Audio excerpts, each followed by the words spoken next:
Hello everyone, this is Mrs. Burke. I am recording this worksheet so that way I can read it to you. And that way, if you need to, you can rewind this recording, replay it again and again so you understand exactly what I'm reading, and then you'll be able to pick your answer choices wisely. So you should have already done the Edgenuity lesson on making inferences. And up here again is another definition that I highlighted. An inference is a conclusion you draw based on evidence in reading a passage. Read each paragraph and answer the inference question that follows.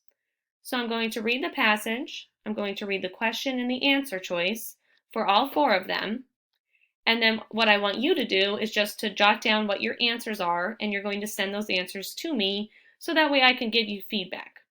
Okay? Number 1.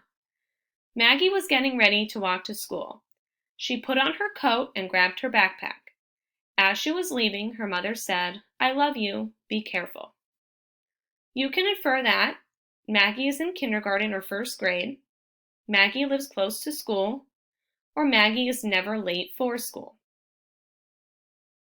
Number 2. Hudson hurried out of the house so he wasn't late for work. He wore overalls and carried a toolbox with wrenches in it. He hopped in his truck and drove off. The sign on his truck said, "Pipe Masters."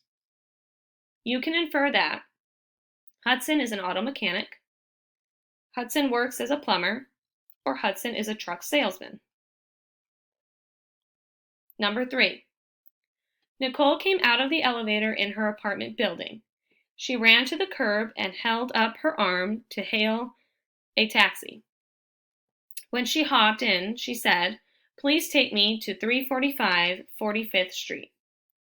You can infer that Nicole's car is broken, Nicole is going on vacation, or Nicole lives in a large city. And number 4. Everett held his father's hand as he crossed the busy parking lot. They walked into a grocery store. Everett's dad lifted him into the seat of the shopping cart. "Here," said Dad, "you can hold my shopping list."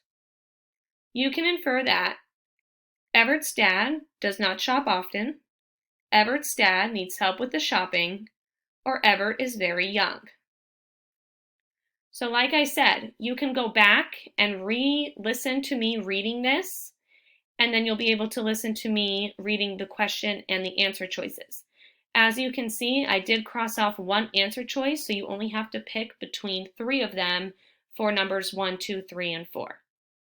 So like I said, just jot down your answers to the questions and then send them over to me. You can send them by email, take a picture of it, send it to me somehow. As long as I get it, that I'll be able to give you feedback. All right, please let me know if you have any questions about anything. Thank you. Bye-bye.